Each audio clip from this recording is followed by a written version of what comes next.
En dan kan julle weer blaai na Psalm 102 wat ons vanoggend gelees het.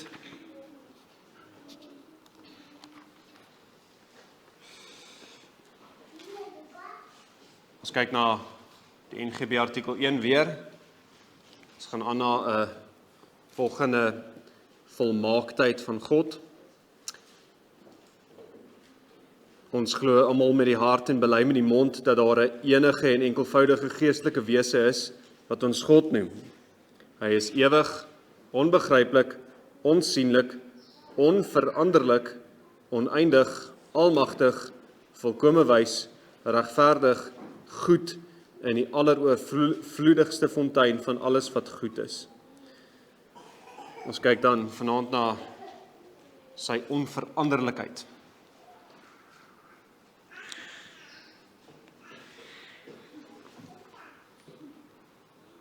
Kom ons lees weer deur die hele Psalm, met dit in gedagte wat ons dan nou vanoggend gesien het, is aan die een kant die gebed van die lydende dienskneg, is die gebed van ons Here Jesus in sy lyding, maar aan die ander kant is dit ook die gebed van die kerk in Christus. So dis beide, Christus se gebed, maar ook die kerk se gebed in Christus. En ons sien dit ook in daai laaste deel, veral, dis die kerk se gebed in Christus, wat saam met hom hierdie kan bid. Kom ons lees dan Psalm 102. 'n gebed van 'n elendige as hy beswyk en sy klagte uitstort voor die aangesig van die Here. O Here, hoor my gebed en laat my hulp geroep tot by U kom. Verberg U aangesig nie vir my op die dag as ek in benoudheid is nie. Neig U oor tot my op die dag as ek roep, verhoor my gou. Want my dae verdwyn soos rook en my gebeente gloei soos 'n vuurherd. Plat geslaan soos die plante en verdor is my hart, want ek vergeet om my brood te eet. Vanweë my harde gesig kleef my gebeente aan my vlees. Ek is soos 'n pelikaan van die woestyn. Ek het geword soos 'n uil op die pynhope. Ek is slapeloos en het geword soos 'n eensame voël op die dak. Die hele dag smaat my vyande my, die wat teen my raas gebruik my naam as 'n vloek. Want ek eet as soos brood en meng my drank met trane, vanweë U grimmigheid en U toorn, want U het my opgehef en my weggewerp. My dae is soos 'n skaduwee wat lank geword het, en ek, soos die plante verdor ek. Maar U, o Here, bly tot in ewigheid, en U gedenknaam van geslag tot geslag. U sal opstaan, U oor Sion ontferm, want dit is tyd om hom genadig te wees, want die bestemde tyd het gekom. Want U knegte het sy klippe lief, en het medelee lyde met sy pyn. Dan sal die heidene die naam van die Here vrees, en al die konings van die aarde U heerlikheid, omdat die Here Sion opgebou het, en sy heerlikheid verskyn het, om gewend het tot die gebed van wie ontbloot is, en hulle gebed nie verag het nie. Dit sal vir die volgende geslag opgeskrywe word, en die volk wat geskape gaan word, sal die Here loof, omdat hy van sy heilige hoogte neergesien het, die Here uit die hemel op die aarde gelet het, om die gekerm van die gevangene te hoor, om los te maak die kinders van die dood, sodat hulle in Sion die naam van die Here kan vermeld, en sy lof in Jerusalem, as die volke almal saam vergader, ook die koninkryke om die Here te dien. Hy het my krag op die weg swak gemaak, my dae verkort. My God, sê ek, neem my nie weg in die helfte van my dae nie. U jare is van geslag tot geslag. In die voortyd het U die aarde gegrondves, en die hemele is die werk van U hande. Hulle sal vergaan, maar U sal bly. Ja, hulle almal sal soos 'n kleed verslyt. U verwissel hulle soos 'n kledingstuk, en hulle verdwyn. Maar U bly dieselfde, en U jare het geen einde nie. Die kinders van U knegte sal woon, en hulle nageslag sal voor U aangesig bly bestaan. Ons gaan dan fokus op daai laaste deel. Waarby ons nie vanoggend uitgekom het nie, vers 24 tot 29.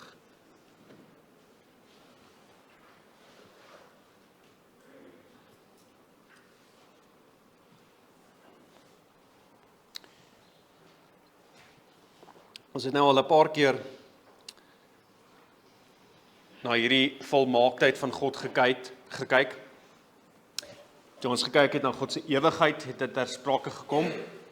Is baie nou verbind, ons sien dit ook in hierdie Psalm met God se ewigheid, ook met God se alomteenwoordigheid, ook in sy selfbestaan en sy selfgenoegdheid, ook in sy geestelikheid.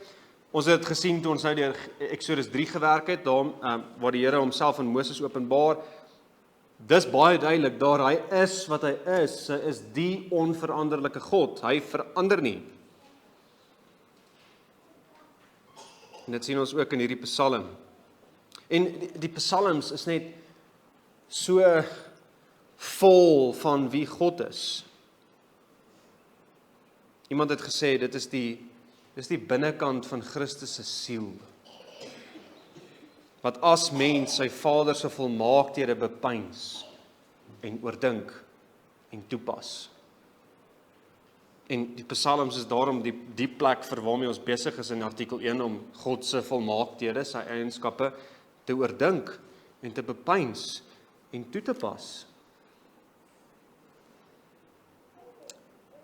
Ons sien dit dan weer hier in hierdie Psalm se laaste deel, vers 24 tot 29. Is 'n tipe gevolgtrekking of afsluiting of samevatting van die Psalm. En weer sien ons hierdie ding van die een persoon meng met die kerk. Die een persoon praat as een persoon, as individu, maar ook dan as die kerk. Weer die kerk. Die hoof en die kerk praat in dieselfde woorde en in dieselfde persoon. So weer is die lydende knegt, kom weer aan die woord daar in vers 24, en dan in hom die kerk. In hom praat die kerk. Smeek die Here vir Christus, in wie hulle ook hierdie woorde sê. Hulle smeek hierdie woorde van hierdie laaste verse van Psalm 102. So, hy het my krag op die weg swak gemaak, my dae verkort. My God sê ek, neem my nie weg in die helfte van my dae nie. So, opsomming van haar eerste 12 verse. Here, ek staan voor die dood en lyding. En dit op 'n redelike jong ouderdom. Uitgeteer. Hy lyk soos 'n ou man. Sy lewe in liggaam en siel is uitgesuig, verlep, alleen, gehaat, gespot.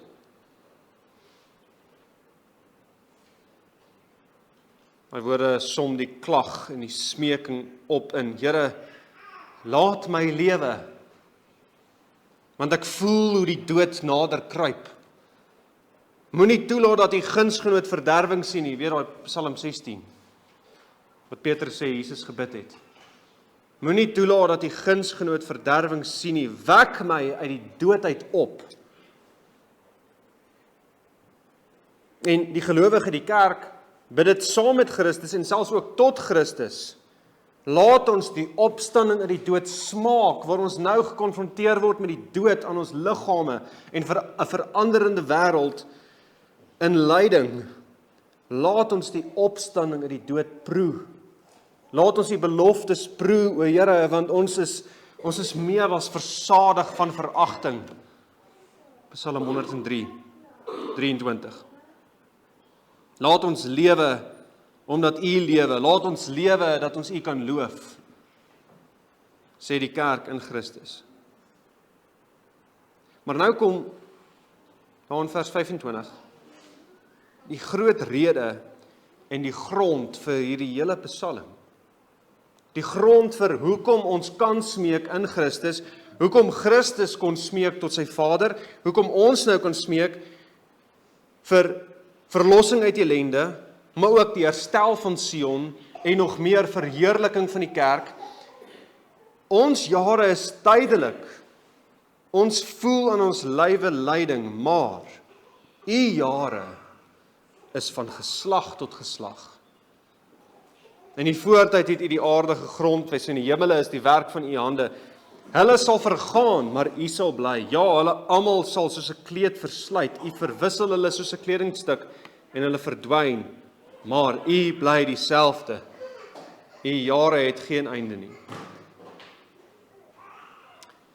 Jy kan hierdie Psalm bid met groot sekerheid, want God is onveranderlik.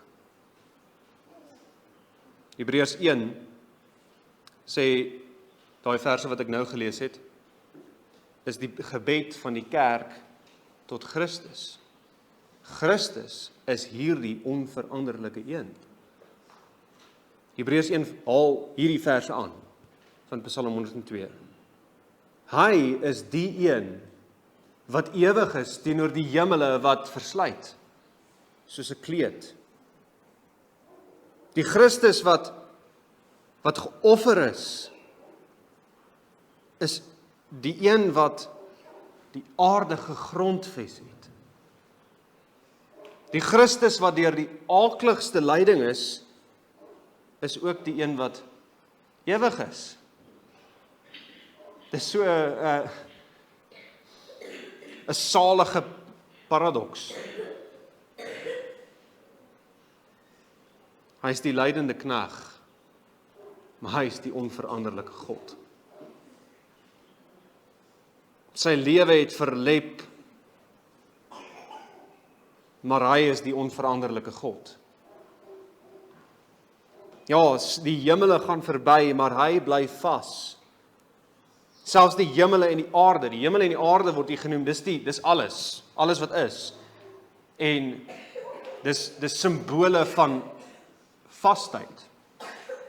En dit is ook so, ons kan met daaruit aflei, die Here se skepping is vas en seker, en jy gaan môre nog steeds 'n bal laat val, en hy gaan nog steeds aarde toe gaan, uit gravitasie, want God is onveranderlik, en daarom het sy skepping iets daarvan in. Maar hierdie simbole van onveranderlikheid, wat so vas staan al vir eeue, is nie soos God nie. Is nie ewig, soos wat hy ewig is nie.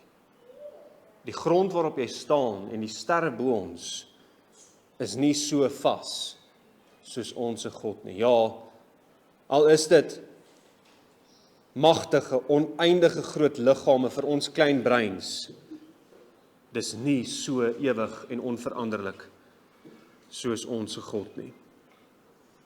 Dit het 'n begin, en dit hang aan sy wil om dit te laat bestaan.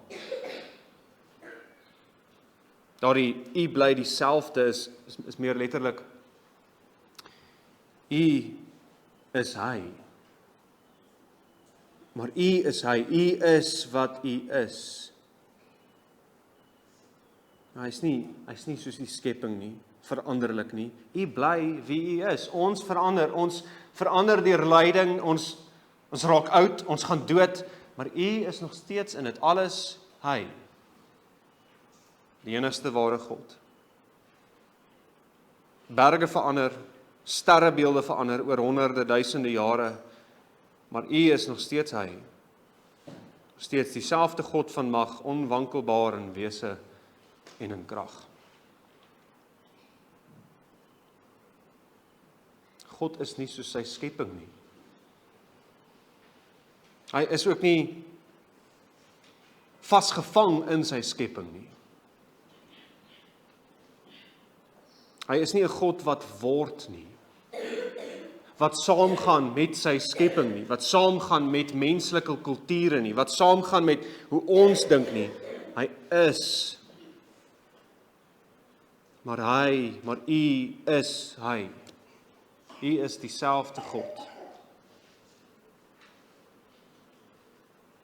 En dit sê eerstens, hy is onveranderlik in sy wese. In sy wese kan niks op hom inwerk om hom te verander nie. Hy is van ewigheid af tot in ewigheid dieselfde God.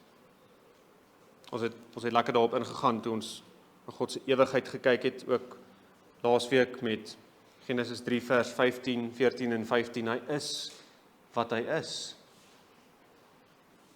Hy het geen begin nie en geen einde nie, en daarom onveranderlik in sy wese. Niks kan op hom inwerk nie.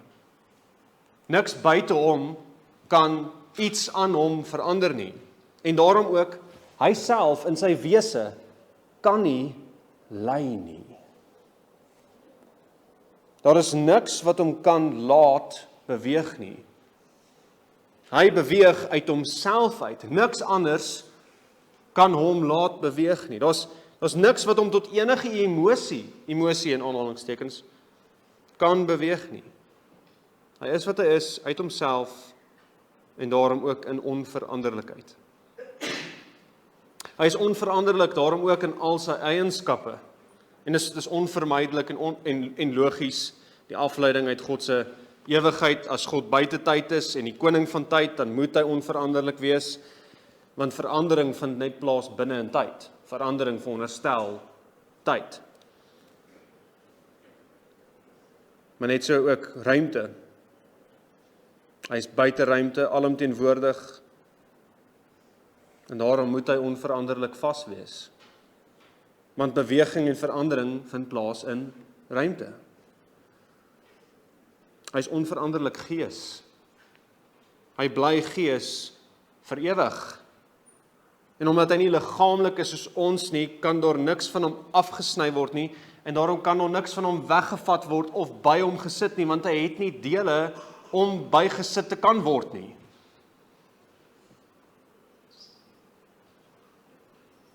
Hy bly die selfgenoegsame God. Volkome oorvloed kan nie meer of minder nie. Hy is onveranderlik in sy kennis. Sy kennis kan nie meer of minder nie. Hy leer niks. Hy word niks wys nie.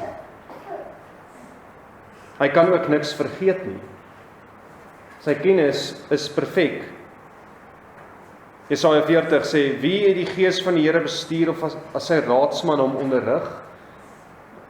Met wie het hy raad gehou, dat die hom verstand sou gee en hom sou leer aangaande die pad van die reg, en hom kennis sou leer en hom bekend maak die weg van volledige insig? Niemand. Daar's geen feit wat by God gesit kan word nie.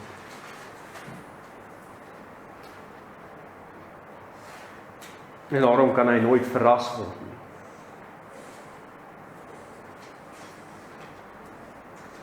Hy is onveranderlik, daarom ook in sy liefde en getrouheid. Nou dit beteken glad nie dat God sonder beweging is nie, soos 'n klip. Ons kom nou by die beeld wat die skrif gebruik, die rots, of soos 'n dam met net stilstaande water. Hy is onveranderlik net soos stilstaande water. Nou gebruik die skrif hierdie beeld rots om God se onveranderlikheid vir ons te wys. Beteken dit nie hy's nie tot niks in staat nie, net onveranderlik in die hemel. Nee. Hy is suiwere handeling. Engels pure act. Wat dus onveranderlik is in sy konstante handeling. Hy is nie onveranderlik soos die dam stil water nie, hy is onveranderlik soos 'n ewige fontein van alles wat goed is.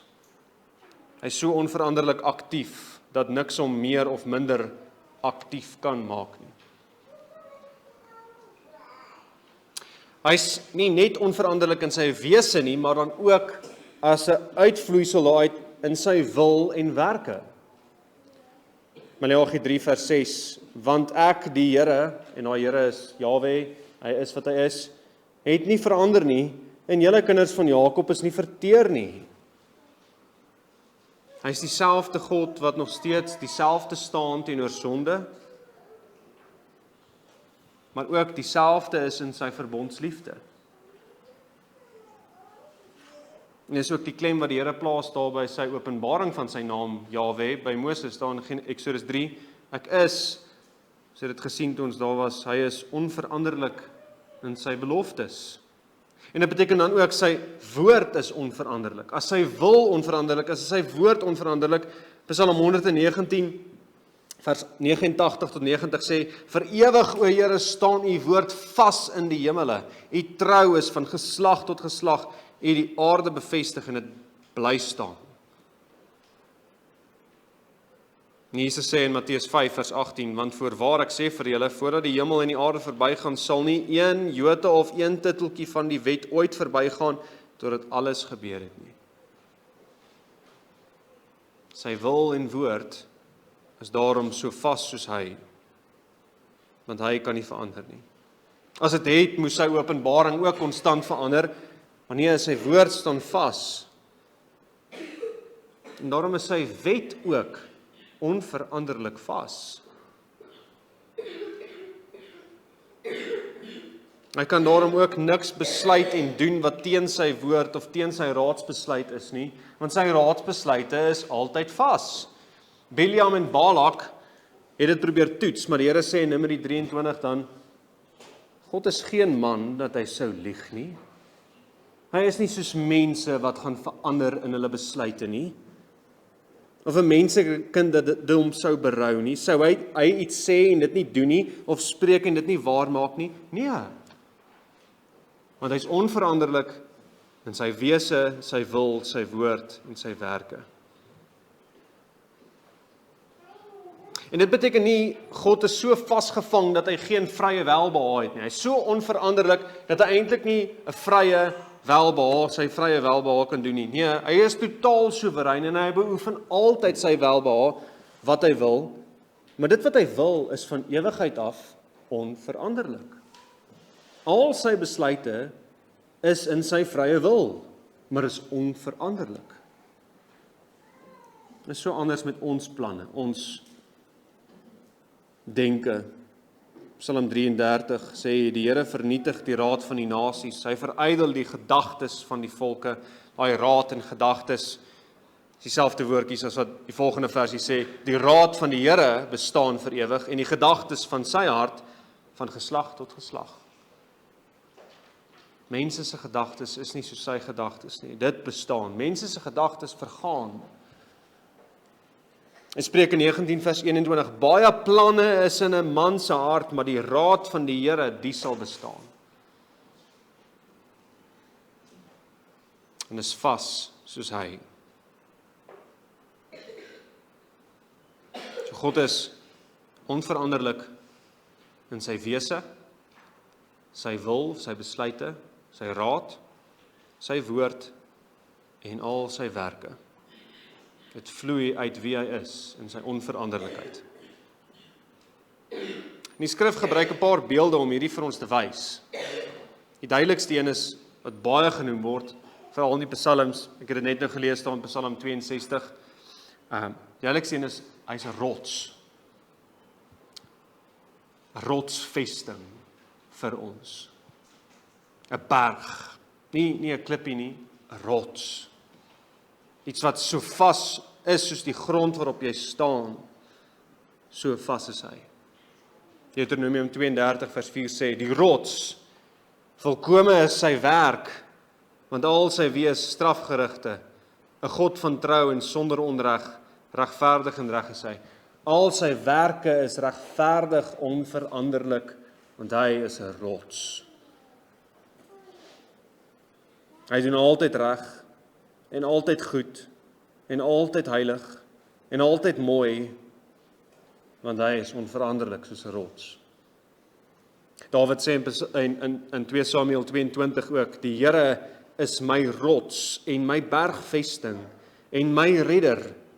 God is my rots, by wie ek skuil, my skild en horing van my heil, my rotsvesting en my toevlug, my verlosser, van geweld het U my verlos. Dis so sinoniem op sinoniem op sinoniem, die Here is vas, glo dit.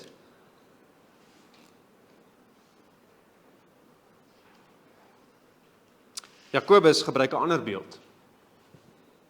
Jakobus 1 vers 17 sê, elke goeie gif en elke volmaakte gawe daal van bo af neer van die Vader van die ligte. by wie daar geen verandering of skaduwee van omkering is nie. Die Vader van die ligte, by wie daar geen verandering of skaduwee van omkering is nie. 'n Lig het nie 'n skaduwee nie. Alle skaduwees is relatief tot die ligbron. En ook die hemele staan vas. Die ligte, die Vader van die ligte, die hemele is vas, so die Vader van hierdie ligte wat in die hemele is, kyk hoe vas is hy. Hy is suiwere lig. Hy is die een wat hulle gemaak het, vas en onveranderlik, suiwer en daar's geen mengsel in hom nie. Daar's nie bietjie duisternis en 'n bietjie lig nie. 1 Johannes 1:5 sê hy is lig. God is lig en daar's geen duisternis in hom nie.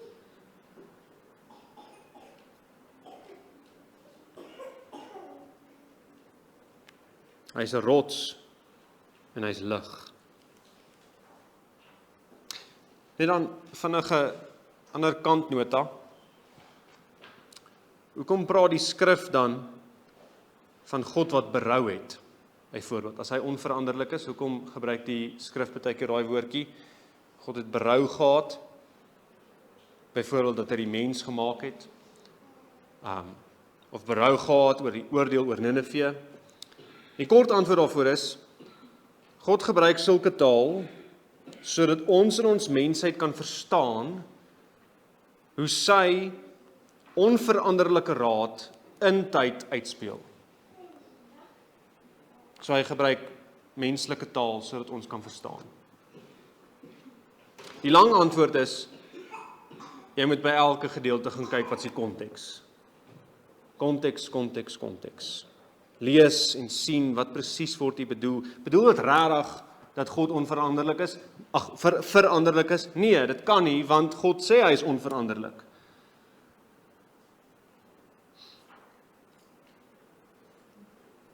Nou is daar 'n vraag. Het God dan nie verander toe die Seun mens word nie? Ons sê God word nie, hy is. So hoe het hy dan mens geword? Hy, die onveranderlike God, het die lydende diensknegt van Psalm 102 geword. Die een tot wie die psalmdigter bid in hierdie laaste verse, het geword die een wat praat in vers 1 tot 12. Hy het vlees geword in tyd en ruimte. Veranderlik. Die onveranderlike God het vleis gekry. Vleis wat kan wegteer, wat kan uitgesuig word, soos daai verse sê. Hy het groot geword, sigbaar verander in tyd. Hy het van 'n babatjie verander na 'n seentjie, verander na 'n man. Sy hare het gegroei, sy hare moes gesny, sy hare het weer gegroei. Hy het beweeg van een plek na 'n ander, omdat hy in ruimte is, in een plek. Hy het toegeneem, selfs in kennis en wysheid, sê die skrif. As 'n mens. Hebreërs 5 vers 8. Hy, al was hy die seun, het gehoorsaamheid geleer uit wat hy gelei het. Hy het gehoorsaamheid geleer in sy lyding. Dit beteken nie, hy was eers sondig nie. Nee, die vorige hoofstuk van Hebreërs sê nie, hy is die sondelose een. So nee, gehoorsaamheid geleer beteken nie, hy het eers gesondig en toe het hy gehoorsaam geword nie. Nee, hy moes in elke situasie leer, in sy lyding, hoe om die wet van sy Vader toe te pas. Dis verandering as mens. Hy wat ook sê, voor Abraham was, is ek, moes leer.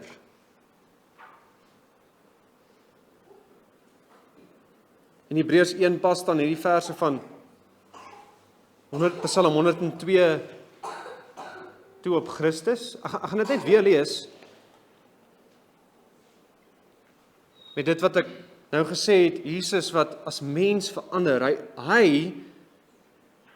is die een wie se jare is van geslag tot geslag, in die voortyd het hierdie aardige grondwes. En die hemel is die werk van u hande. Hulle sal vergaan, maar u sal bly. Ja, hulle sal almal word soos 'n kleed versluit. U verwissel hulle soos 'n kledingstuk en hulle verdwyn. U bly dieselfde en u jare het geen einde nie. Hoe is dit moontlik? Al dis die onbegryplike en lofprysenswaardige geheimenis van Christus se twee nature in een persoon. Hy is en bly ten volle God, en hy het mensheid ten volle aangeneem in liggaam en siel. Jesus is nie half God en half mens nie, want dan sou hy verander het. Nee, hy is ten volle God wat mensheid ten volle aangeneem het. Hy het mens geword, nie in die sin dat God iets geword het nie, want hy is wat hy is. Hy het mens geword deur in sy godheid mensheid aan te neem. Daarom het hy twee nature in een persoon, in een hy. En hierdie eenheid van nature in een persoon is nou ook onveranderlik, want dis die uitvloeisel van die onveranderlike wil van God om mense te red. Daarom sê Hebreërs 13 vers 8, Jesus Christus is gister en vandag dieselfde en tot in ewigheid. Jesus Christus as God en mens is nou ook onveranderlik. Dis hoe hy is, die ewige middelaar tussen ons en God. Hy is vir ewig die een wat in Psalm 102 kan praat, maar ook die een tot wie ons Psalm 102 kan bid. Is dit nie net so ontsaglik wonderbaar nie?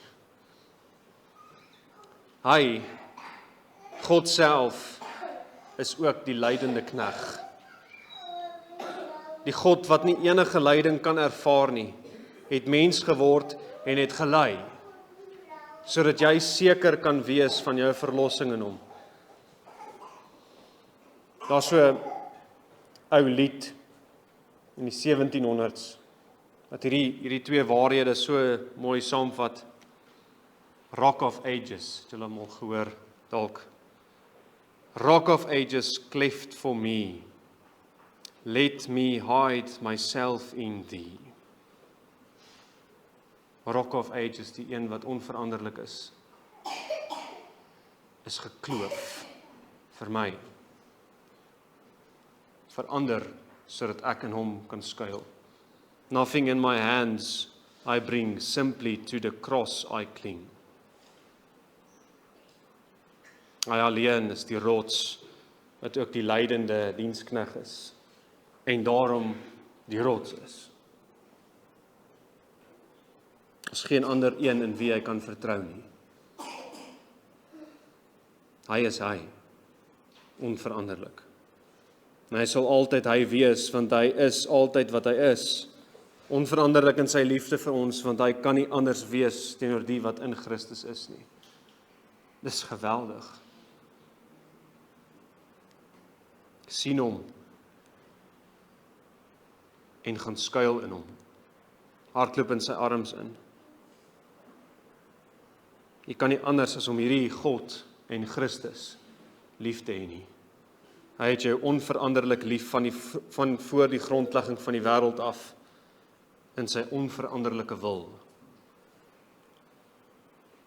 Hebreërs 6 vers 19 sê, ons het dit as 'n anker van die siel wat veilig en vas is, dat ons kan ingaan in die heiligdom in Christus se arms in hardloop, in hierdie rots in hardloop. Want hy het dit besluit. Ja, hy het dit so vas besluit dat hy dit gegrond het in sy eie wese. 'n Paar verse voor Hebreërs 6 vers 19 sê, hy het dit by homself gesweer. Daar's geen ander een by wie hy kon sweer nie. want net hy is onveranderlik vas. Dit beteken dan, dat dit wat hy oor jou bring, dit kom altyd van dieselfde God af. Die Vader van die ligte. Dis geweldig troosvol. Elke goeie geskenk en elke beproewing kom van dieselfde goeie God af. Dit beteken die goeie God kan niks sleg doen nie. Hy kan niks sleg gee nie. Want hy is onveranderlik goed. Dit wat hy doen is altyd goed en altyd reg en altyd mooi. En is altyd volgens die raad van sy onveranderlike goeie wil. Dit beteken God se besluit om jou te red staan so vas soos die grond waarop jy staan. Niks kan jou van sy liefde skei nie. Ja, ek is verseker dat geen dood of lewe of engele of owerhede of magte of teenwoordige of toekomende dinge of hoogte of diepte of enige ander skepsel ons sal kan skei van die liefde van God wat daar in Christus Jesus ons Here is nie. Want hy is onveranderlik in wese, wil, werke en sy woord. Dit beteken ook dat jy wil verander na sy onveranderlike woord toe. Sy woord is die standaard waarna jy moet bekeer. Jy kan nie sy woord aanpas by jou leefstyl nie. Jy moet verander om by sy woord te pas.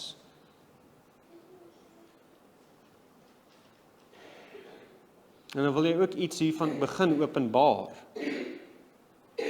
As jy in die rots inhardloop, dan gaan jy ook soos die rots word, vas in wat hy openbaar. Nie net in my verlossing nie, maar ook in my heiligmaking.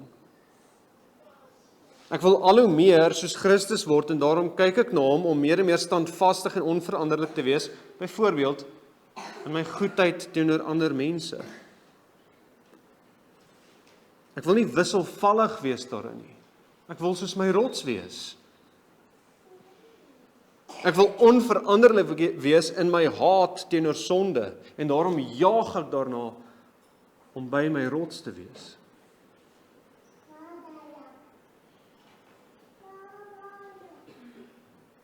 Dit beteken ook, jy gaan iets van hierdie standvastigheid vir jou kinders wil gee. Vaders, openbaar iets van hierdie rots. Jy wil vir hulle wys, ons word nie rondgeslinger deur enige nuwe lering of stroom nie. Ons staan vas in Christus. En in dit gaan ek ook vir my kinders leer, ek is 'n veranderlike sondaar. Ons staan nie vas in my nie, ons staan vas in Christus. Moenie op my vertrou nie, kyk na Christus.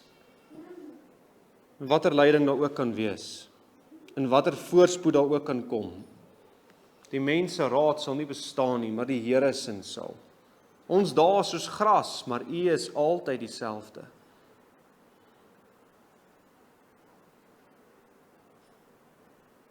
Ons kan nie op mense vertrou nie, want selfs die grootste rolmodelle, die afgelope paar jare het dit so gewys, die beste predikers, YouTube predikers, val. Jy kan alleen op God vertrou, want hy is onveranderlik.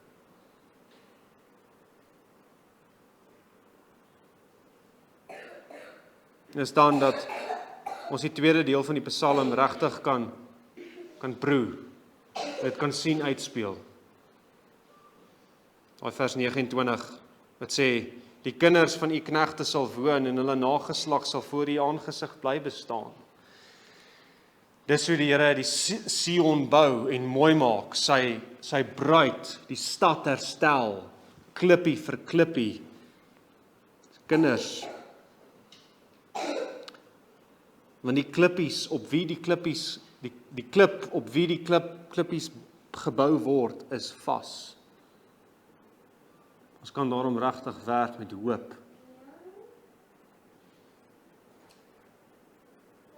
Ook vir ons kinders en ons kinders se kinders. en die skoonheid van Christus se bruid. Amen. Kom ons bid.